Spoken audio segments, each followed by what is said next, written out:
This is the third Sunday in January, and our message title today is It Flows. We are so glad that you joined us here today. If you have any prayer concerns or celebrations that you would like us to include later in our service when we do our affirmative prayer, which we call spiritual mind treatment, please put it in the chat, and Reverend Charlene will be sure to include it later after our message. All right, that's all I have to say to get things going. Sit back, take a deep breath, relax, and enjoy our welcoming video. Please join us as we create our sacred space. We set our intentions of deepening into our awareness and practice of our 5 pillars of spiritual living by lighting this candle in our virtual world.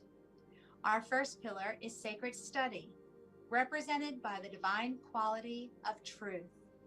We use this pillar to recognize the importance of an open mind and the power of our minds. The second pillar is affirmative prayer, represented by the divine quality power. This pillar honors the power of prayer in our daily lives. Our third pillar is meditation and the divine quality of peace. This pillar reminds us of the importance of meditation and the peace we feel when we quiet our minds. The fourth pillar is circulation and the divine quality of life. We know that the great law of circulation works in our lives. As we give, so shall we receive. And the fifth pillar is sacred service and the divine quality of love. This pillar affirms our call to be of service to our world as we see through the eyes of love.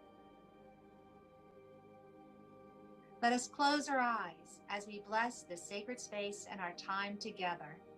As we weave each of these pillars of spiritual living into our service today, may they deepen our own spiritual practices of study, prayer, meditation, circulation, and service, expanding our minds and our hearts to the 5 divine qualities of truth, power, peace, life, and love. We also bless everyone who made our service possible today and everyone in attendance.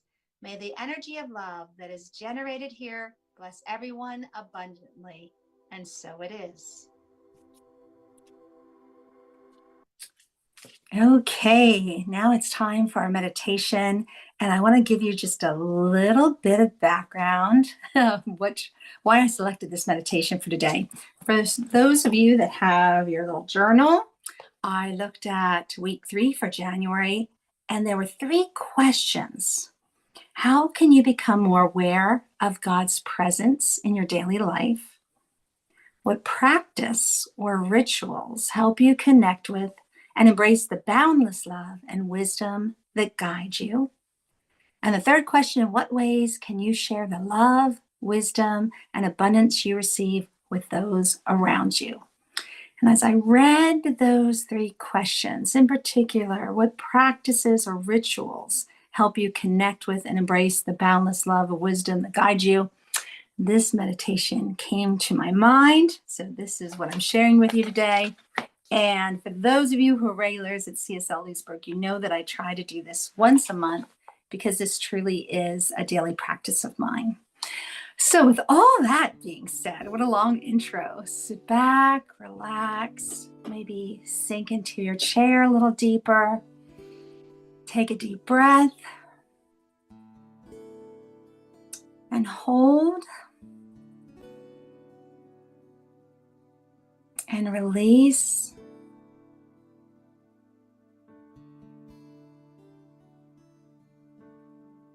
Inhale again. Hold.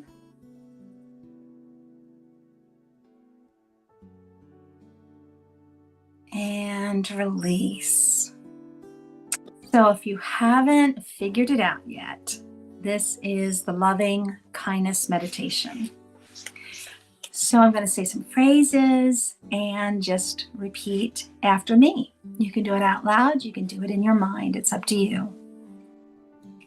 May I be filled with loving kindness. May I be filled with loving kindness. May I be well. May I be well.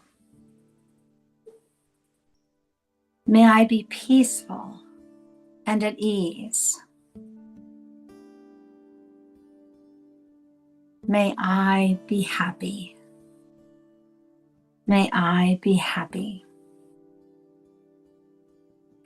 Now, you're going to think of someone who needs to hear this message, someone who is a friend, a family member, a furry companion, someone who just needs a little reminder that we can always practice loving kindness, and we're sending this out to them at this moment. Here we go. Again, repeat after me. May you be filled with loving kindness. May you be filled with loving kindness. May you be well. May you be well. May you be peaceful and at ease. May you be peaceful and at ease. May you be happy. May you be happy. All right, that's sent out with love, loving kindness. Now here comes the challenge. Think of someone that you think, you're causing friction in my life. Things are a little contentious. We just don't see eye to eye at this time. We have to bless them too. It's all part of one great divine. So we're going to send the same message out to this person. Are you ready to join me? May you be filled with loving kindness.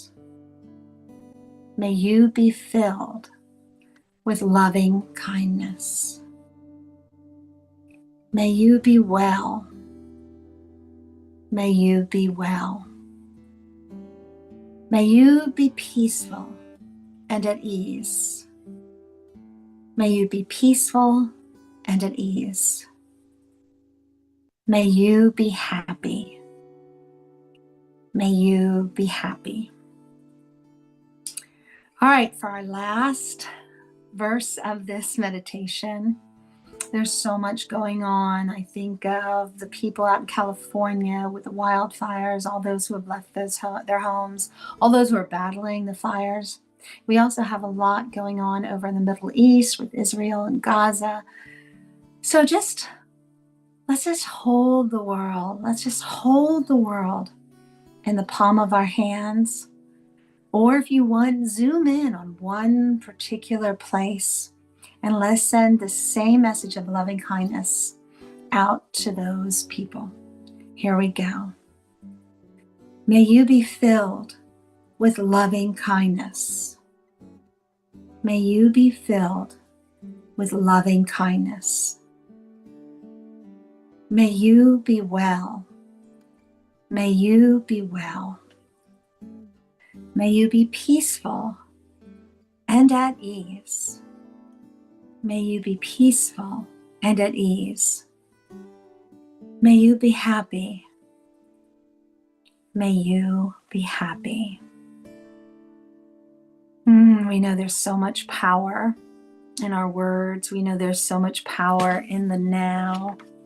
We know that we're all connected, so it doesn't matter if the person, the loved one, the family, the friend, the foe are in the room with you or not. We know that our words travel.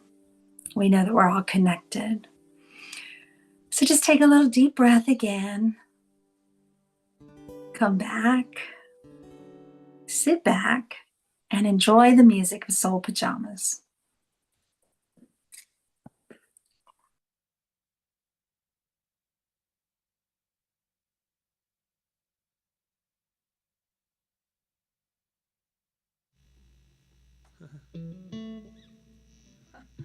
All right. Um, so, from the book this week that Tamara, thank you, Tamara, that was so nice, showed us, there's a lovely exercise to observe water, um, to feel flow in you. And so this song, Dan wrote this song about that very topic.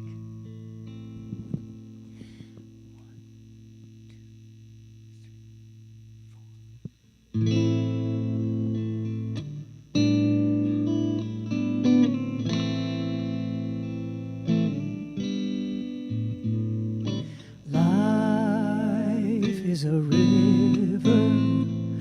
Life is a river. Life is a river flowing to the sea.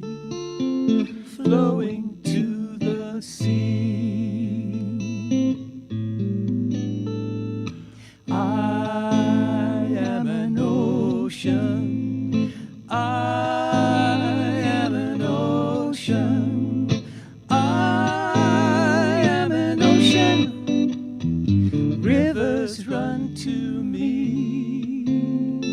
Rivers run to me. We are the water. We are the water. We are the water from a well so deep. From a well so deep. Life is a river. Life is a river. Life is a river flowing to the sea. Flowing to the sea. Flowing to the sea. Flowing to the sea.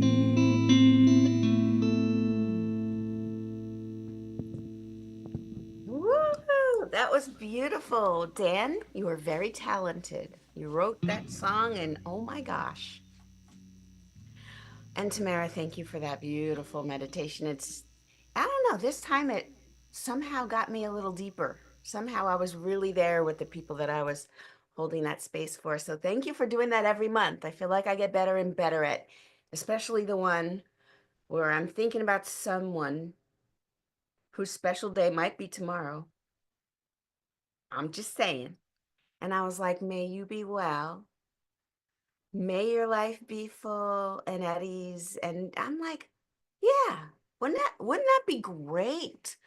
Like, imagine what it would be like if certain people would just realize how loved they are and how at ease they are and how they could just flow with life. Can't you just sense that the reason people can be mean or hurtful is because they're hurting? And there is a phrase that hurt people hurt people. That makes sense to me. And as I jump into this talk about it flows, I do try, and every time this sort of comes to me, something gets in my face when someone's behaving a little less than benevolent, let's say, they shove you out of the way in line or give you a certain look. I'm just like, aw, I hope you're okay. Like, I try to jump to that because if people are happy, when people are in the flow, are they jumpy? Are they attack dogs? No, they're cool. They're so really, I love that. Thank you again, my dear practitioner sister. So welcome to the third week in January. Third week. But not for nothing, tomorrow is also Martin Luther King Jr. Day. So that's nice because for that we have an example of love in action. We think about what Dr. Martin Luther King stood for. He was one of those proponents of the community, the beloved community, because what he said to us was that it's true. He said the arc of the moral universe bends toward justice, and therefore he was calling upon us to live in 3 dimensions.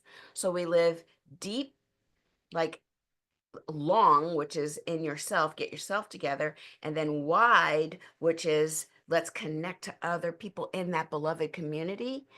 And then the third one has to do with connecting with the divine, going high. So that's what we're doing here. When we come to these community meetings, these so-called church, I don't even call it church, it's spiritual upliftment sessions, SUS. It's sus. No, that's not good. I got jokes. The point is, we get together often to remember who we are. We get together because it's important. It's important to remember who we are and to remember we're not alone. But remembering that we are not alone in our sovereign self, we are connected to the divine. And because we're connected to the divine, so is everybody else, which means we're connected to each other in community. Yes, even the people that you can't stand to be around, even them, they're part of you. We are all one. And the more we try to make these edges and say, well, this is a separation, I'm going to draw lines, and I'm going to create little boxes, and I'm going to put everybody in my mind into different boxes. That's just a mental exercise and some sort of ego stroking where you end up in the best box because you created the boxes. And what it does is it sort of minimizes other people. It sort of reduces them to the external, visible, observable features, which I might add is probably 5% of who they really are. You got 95% of that person who is a fully blown spiritual being with all the interesting curves and dynamics that we might not ever explore if we've got them tucked away into a box and placed in the other part, other over there. And so as a community of spiritually minded individuals, we come together to awaken to who we really are, to know that we're connected, and to really value all of the differences in one another, to not just buy whatever 5% of the person that we're seeing, knowing that that's not at all who they really are, and knowing that there's so much more going on inside and so much more value, so much more. Everybody is so precious. And so when we can remember that, we're a little better off. And what a perfect time to get to hold that thought, to get to hold that awareness, because we're about to move into some times that who knows how they can end up from the outside looking in. But I can tell you that from our insides, we get to choose what we're looking at, and we get to value something other than what we can just see.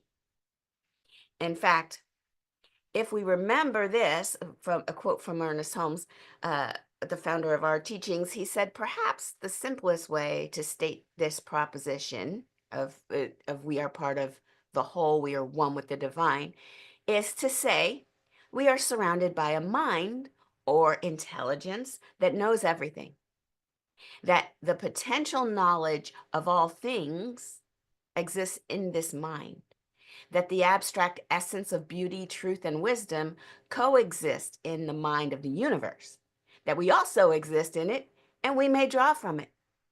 But what we draw from it, we must draw through the channel of our own minds. We must draw it through us to have it come out as us. It's not enough, he's saying, to just sit and watch or sit and just know that there's infinite potential. We must connect to it and draw it through us and let it be us in the world.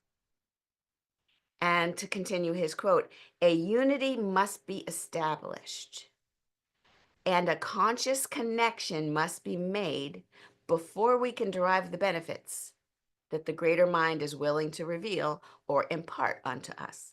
So we have to connect to it in order to receive it. If you're in a car and you're driving down the road, a sentient car, sure, and you're gas tank is empty. What do you want to do? You want to find the nearest gas station and you want to pull up to it. But there's no technology on the planet that's going to get the gas from the receptacle into your gas tank as a car without a hose. You got to connect to the source of the thing that you want. And if this is us, if we're running around with empty spirit, just kind of feeling a little dejected, believing that what we see is the whole truth, being sad because, oh, now everything's going to be horrible, focusing on what's terrible, really being empty in spirit and not choosing to connect to the divine flow where all of that juicy, all the power, all the love, all the joy, everything that we could ever want, that we could feel full inside spiritually, it's right there, 5 feet from us. Like literally, it's inside us. It's like nanoparticles away, right? It's right there.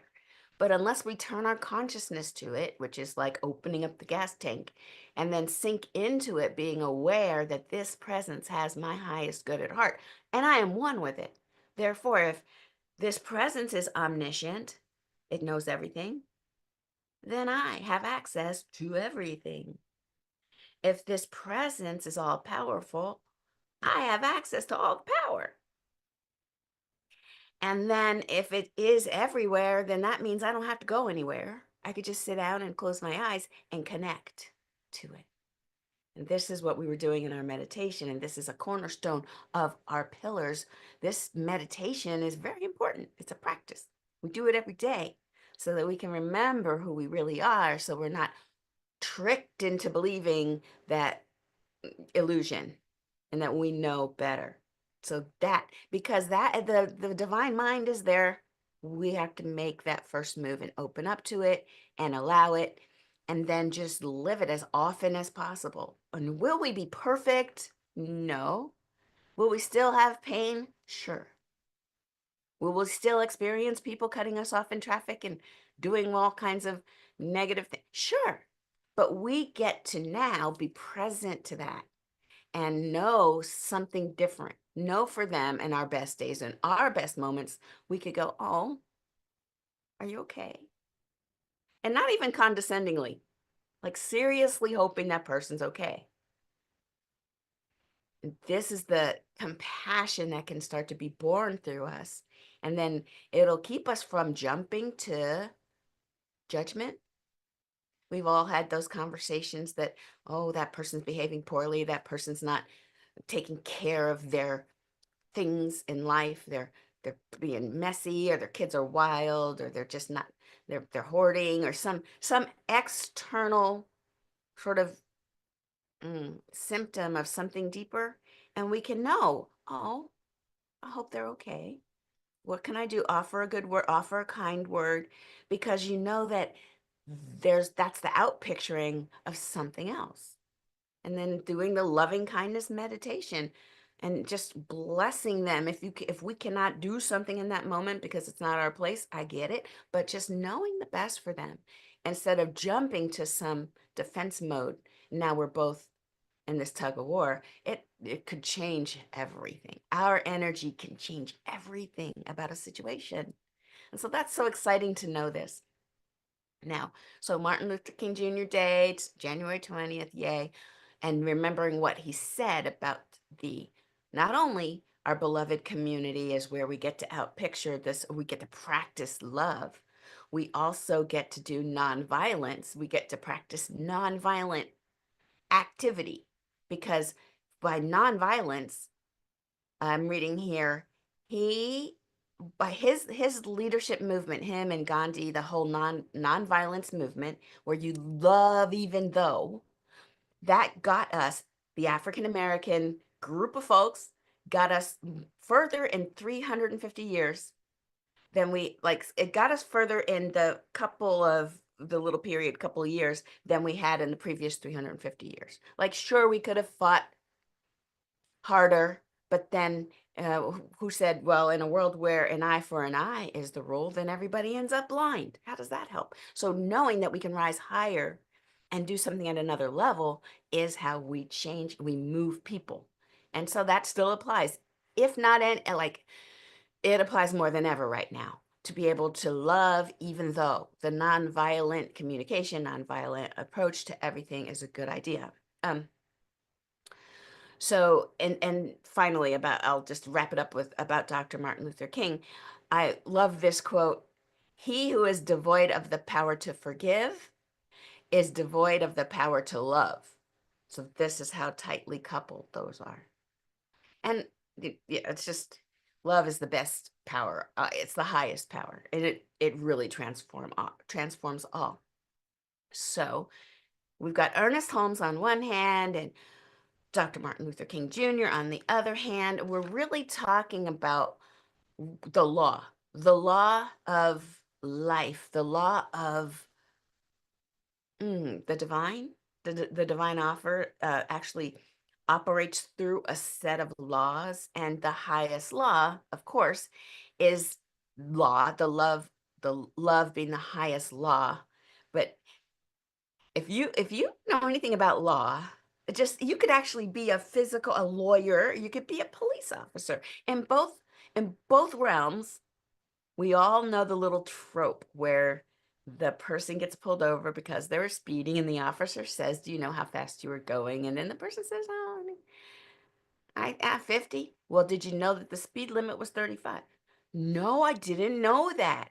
So can I get off? Can you give me no ticket because I didn't know the law? Sorry, you're still subject to the law, whether or not you know what it is." So here we are in religious science, and we like to talk about philosophical laws. And we read about philosophical laws, spiritual laws, the laws that say everything you think about, you're bringing energy to that thing, and then it becomes something in your life. Thoughts become things. That's one of the laws we teach here in this philosophy. And it's ageless wisdom. What you think about, you bring about by giving energy to it. And so if this knowledge is one thing, sure, you can know this, but how do you behave after knowing this? What we have to do is look at the effects of our lives and then trace back which thoughts led to this effect. Now, and that doesn't mean you're 100% responsible for every tiny little thing that happens. Sometimes it's a group consciousness, a group thought that brings about certain things. But let's just keep it simple here. Knowing that we have the power to change our lives by changing our thinking, then we can test it. We could test this. And that's what it means to be scientific in our approach. We don't just hear something and then take it at face value because faith. Well, I mean, lots of people have gotten away with lots of terrible things just by telling people to have faith and don't question it. Don't lean upon your own understanding because you stupid. That's the subtitle. You don't know. You don't understand. Trust me, I know. I'll connect you to the divine. Go through me, get to the divine. It's a hierarchy, didn't you know? None of that stuff works when you start to realize your own connection to the divine. You get rid of the middleman and you go straight to the divine. So we start to test it out, don't we? We could test it to better understand the impact that this spiritual law has on our lives. And of course, this is our practice. This is why we call it spiritual practice, because we keep doing the things that work and get us toward what it is we do want. And we start to slowly just remove our attention from that which we don't want. Because the bottom line is, remember, Ernest Holmes said, it must pass through our consciousness to operate for us. It's not okay. It's not like you could look across the street and say, "Oh, look at the rose garden over there. That's beautiful." Does that awareness of that rose garden over there give you a rose garden in front of your house? No. That law is operating in the life of the person who planted the seeds. If I want similar rose bushes or rose garden, whatever, roses in a garden, I must then let it pass through my consciousness. I will plant those seeds for myself. Now, being aware of this when it comes to plants, oh, it's obvious because everybody gets it, right? Even your 3-year-old go digging in the soil and drop a seed in and water it with a little watering can. A little sunlight and a little time. Yay. We all get it when it comes to seeds. But what about our experiences in our lives? Are we living a life where we believe that we should only think about what we want to bring about? We say that that's what on Sundays anyway. We say things like, yes, I understand that my thoughts create things, and that if I want to change my life, I need to change my thinking. Absolutely true. And then Monday morning, honk, you beep, beep, beep, beep, beep, get off my da, da, da, da, da, you.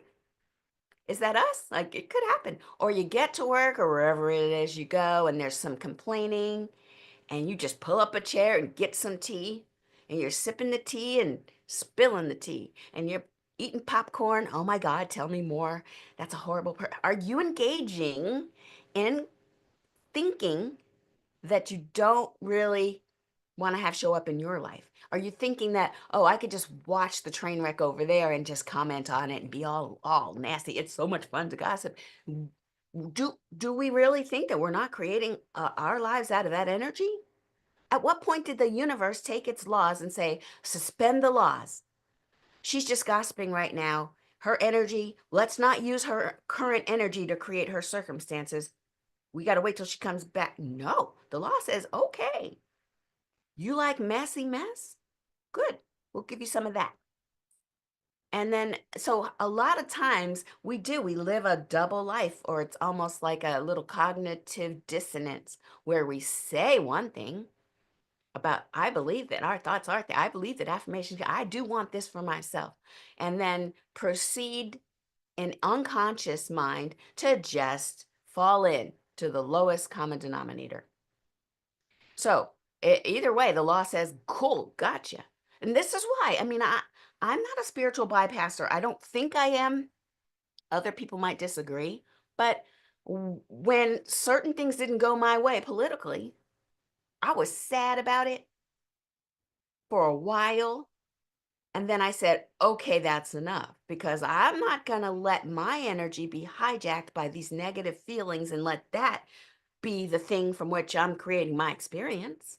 I might miss my blessings if I'm doom scrolling about the worst things. Like, I gotta give myself some time. Let's not pretend it doesn't exist, and let's not just check out. But enough is enough. Let's get back in here and consciously get back to creating the life I want. And what does that look like? Tiny little pieces of gratitude. And I remember telling you guys, looking at my dog, she's like, who's president? I don't care. Let's go for that walk though. Let's do that. She's just like, yay, we're going for a walk. I'm like, that's right. The sun's still shining. There's still flowers. We can still do this thing. It's not, what really changed for me? Right? So no doom and gloom thinking should be no doom and gloom, I would say, should be the majority of your thinking. I'm not going to act like you'll never have doom and gloom. That would be disingenuous. But give yourself a timer. Set a timer, 15 minutes. Pity party for 15 minutes, and then shake it off. Let's go. All right, the second thing. So the first thing was, it's got to come through your consciousness to be in your life. There's no way around it. It's got to come through you, your awareness and everything. That's how you create in your life. And then the second thing, the law of mind. This is the law of how our mind works and how creation works. Everybody has access to it. We cannot say we get to create our lives, but those people over there, no. Like, it's just how the mind works. Everybody is connected to this one divine mind. However, those of us who understand it and use it consciously to create the life we want, we're going to have a different result. Our lives will look a certain kind of way. And I just want you to think for a second. Think about somebody in your life who's successful, who's happy, who seems pretty content all in all. What is their attitude toward life? What's their energy toward life? And now think about the person who's always got something wrong. They're struggling somehow. There's always a struggle. They struggle against the weather. I mean, hard, not like, oh my God, it's going to be cold. Let's bundle up. No, they struggle hard, like always talking about the weather's bad. Like, do you know people like this? What is their attitude toward life? Exactly. So, this is where my parents came in. They were like, all right, look at your friends. Is that how you want to be? Is that, look at, and this kept us, me and my sisters, it kept us from bringing home some pretty shady characters when we were coming up. 'Cause my mother would tell us, all right, that's the life you want for yourself, because that's going to be the life you're going to have. Surround yourself with people who think and feel and approach life with the attitude that you would like to think and feel and approach life with. Yeah, you can watch your occasional Housewives show and binge on that and watch popcorn, but don't bring it with you everywhere you go and then start acting out some of the, let's admit, click generating and ratings lifting kind of energy that's good for a reality show, but it's not good for your life. Don't start out picturing that behavior, because that's exactly this attitude's going to bring that kind of stuff to you. And then finally, so just remember, the law of mind, your attitude towards life is going to bring like circumstances to you. It's not just happening all by itself. If you did a little connecting of the dots, you would be like, oh, I get it. All right, the third thing and the last thing is that each of our thoughts, every person has a whole bunch of thoughts, and nobody has the same exact thoughts. But the dominant thinking, the dominant way that a person thinks tends to outpicture in their lives faster. So your most frequent thoughts get multiplied, get elevated, and start to find their equivalent out in the world very quickly. If you think something negative every now and then, as long as it's not the prevalent set of thinking, then you'll be creating the life that you want on purpose. This is the life you'll be creating. So depending on the dominance of your thought, that's what's defining your experience. It's nothing else. I mean, yes, people do have some sort of control. There is structural racism, structural sexism, people who will stand in your way, but that's not the only way. People might stand and shut that door. They can't be at all the doors. Just say, oh, okay, not that way. You're lost, moving on to this other door over here. And they never have the last word. It's always us. Our consciousness, our chosen thoughts, that's what's creating our lives. So this is the law. It's always in motion. It's like a river that's always flowing. Are we going to jump in and decide our future, choosing which path we're going to take, choosing which way we go? I say yes, because even though if you don't choose to jump in the river, well, you're in it anyway. You just don't know it. Everyone is here in the flow of life, and let's make it a good one. I'm just so grateful to be in this flow of life with each and every one of you. It's just a fun, invigorating, spiritually uplifting, and positive way to spend a Sunday morning. And so I'm so grateful for your presence. Let's go within for prayer. And so I'm connecting us internally in our hearts and minds, just hoping that each and every one of us does feel that connection, that oneness with the divine, this universal presence, this infinite potentiality that is everywhere present. There's no place that God is not. And if you don't want to call it God, call it Divine Mother, call it Spirit, call it energy, call it life. There's no place that's devoid of this presence of good. And that means we don't have to go anywhere to be there. It's everywhere we are. And in this divine connection, where there's no separation between ourselves, the universe, and each other, we know that all thought, any ideas, anything that we desire is available in this space. We simply need to open our connection to it. We need to just make ourselves available to it, and we are doing that right now. And so in this moment, I speak my word that everyone present, everyone within the sound of my voice is fully leaning in to their divine inheritance and choosing the thoughts, the ideas, and the attitude that most in the highest way represents our best selves. And that we connect with that and it becomes more real than anything that we can see in the world. Because it is from this energy that we create, that we attract all the things that we want to see in this world. It's not the other way around. So we start with our consciousness, we start with our energy, and we connect to that power, and then we open our eyes and we see it in the world. We are that change and we see it in the world. Speaking of which, I speak my word for anyone that's about to go under any sort of surgery, that especially Renee's mom, that the doctors and the nurses and all of the hands that are part of delivering this healing wholeness, this procedure, whatever it may be, that it's all divinely led, that each and every one of those participants is an extension of the divine, helping bring forth that true wholeness and healing that is underway right now. It's already happening. And so I'm so grateful that this is the case. I speak my word for everyone that is affected by all of the disastrous news that we see, all of these calls for prayer, whether it's fires, earthquakes, tsunamis, we've got war, we've got rumors of war. Right in the midst of that is God, is the divine. It is life expressing itself and finding the highest, the most loving expressions in the people that are right there. That there's open hearts and beautiful assisting of one another in this time. And so I'm so grateful to be able to see and envision this in my mind's eye and to participate in the gratitude that says, yes, I know that this is already happening. I know that it's underway right now. And I'm so excited to be able to help midwife this experience through. And I give grace and gratitude. I give thanks. I let this word go. I let it be. And I know it is fertile.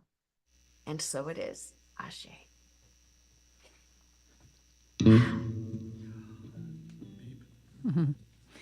Well, Shar, I get it. I need to be as a dog. That's my answer. All right, so one of the things Tamara referred to earlier was the question, what would you do? You know, what do you do with your bounty, with all the good that flows to you? What do you do with that? And the answer is you let it flow back out. And this is a song about that. 1, 2, 1, 2, 3.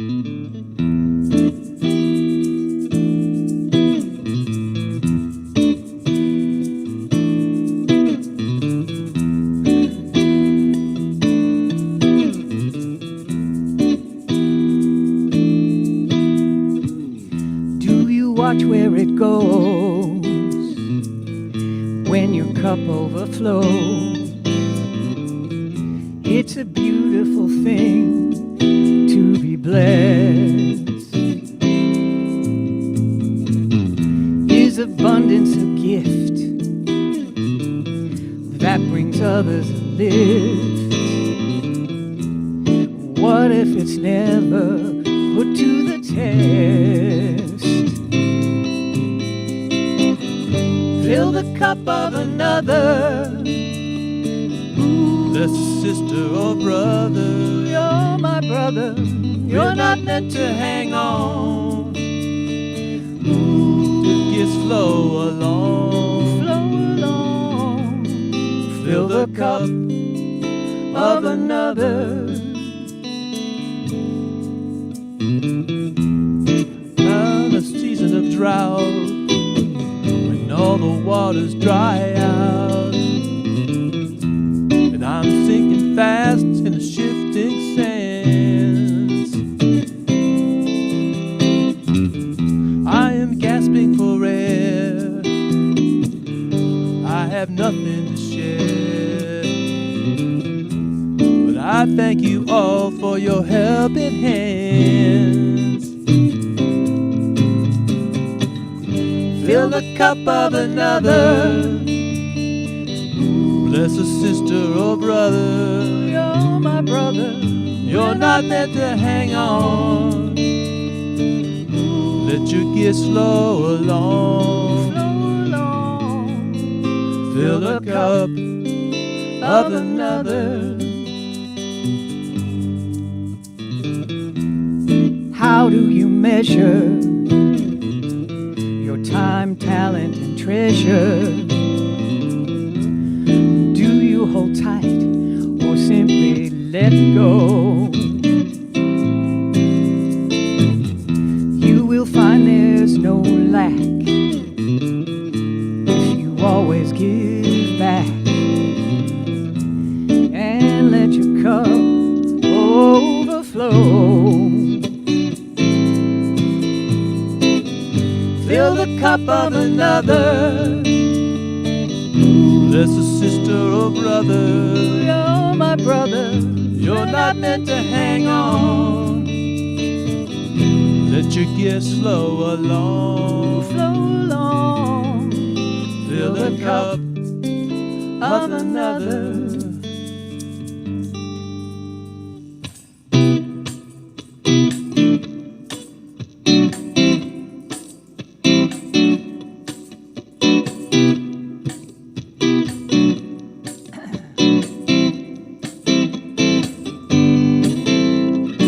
Fill it up, fill it up, fill it up.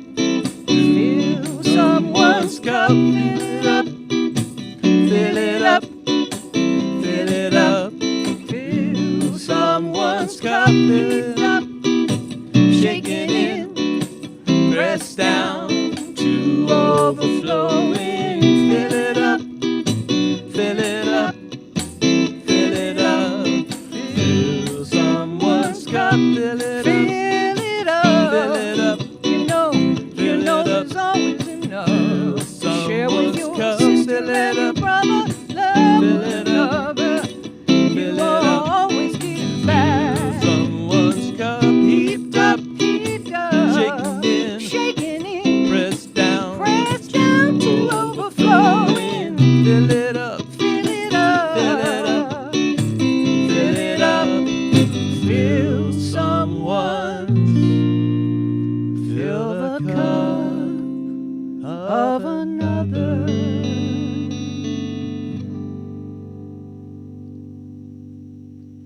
Oh, that was so nice. Thank you, Dan and Aaron, Soul Pajamas. Thank you, Reverend Charlene. So now is the time that we bless the donations that are shared with us at CSL Leesburg. Like you heard in our opening video, we believe in the law of circulation. As we give, so shall we receive.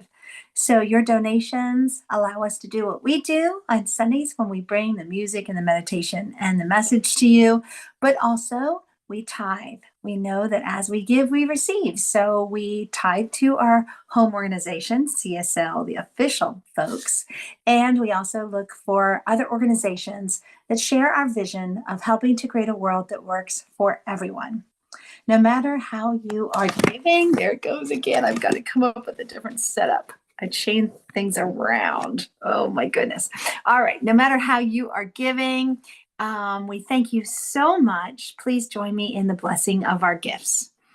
The presence of Spirit within me blesses everyone I meet, tends to heal everything I touch, brings gladness into the life of everyone I contact. Therefore, I'm a blessing to myself, to humankind, and to the day in which I live. And so it is. And announcements. So Dream Study is on alternating Saturdays. It will be coming up next weekend. Join Charlene and her friends on January 25th at 10 o'clock Eastern Standard Time as they share their dreams and help each other interpret their dreams. We know that the divine is always giving us guidance, direction, and sometimes the messages come through loud and clear in our dreams, but sometimes we need a little help interpreting. If this is interesting to you, or if this is something that you do on a regular basis, if this is one of your practices, then join Charlene and friends on January 25th at 10 o'clock Eastern Standard Time. And I'm going to throw in another quick announcement. Charlene doesn't even know I'm doing this one, but for those of you who are in the Leesburg or in the Northern Virginia area, at 10 o'clock tomorrow morning, there is going to be the annual march that is a celebration of Dr. Martin Luther King Jr.'s birthday. And I had to share this because listen to the theme for this year. What's our theme for January? Stretching into possibility. The theme for the march tomorrow is open the possibilities. And in parentheses behind that, they have reading, writing, and empowering through education. So the folks who are participating are meeting at the courthouse lawn in Leesburg at 10 o'clock tomorrow morning. If you're able, please join this. And I love the little interconnectedness of open the possibilities. How fun. All right, now let's do our closing affirmation. And if you can, hang out with us afterwards. This is something that we call pearls. We share any little nuggets that really resonated with us from the message, the music, or the meditation. And sometimes we just kind of hang out and talk about good books. We talk about movies, TV shows, anything else that's going on in our lives. So if you can, join us. If you can't, we're going to send you off after we do this closing affirmation. So here we go. You ready? Put your hands over your heart. Maybe just give yourself a little squeeze and unmute and join me in saying, I am love. I am love. Nice. Now think of someone who needs this message. It could be somebody who is in the room with you, a friend, a family member, a furry companion, or like I said earlier, and we firmly believe this, that we're all connected. So we can send this out across the miles. Think of someone who needs this message. You ready? You are love. You are love. Nice. Now we put our hands up in the air, do something that we always do at the end of this affirmation, something that we call love sprinkles. Here we go. You ready? It's all It's love. all love. Oh, look. You guys, Loving put it a big, too. big smile on my face. Thank you. Message received. All right. If you can stay, please stay. Join us. If you can't, we know that you have other things to do. It's okay. We understand. Just know that we're sending you off with our love and with our blessings. See you next week. And we're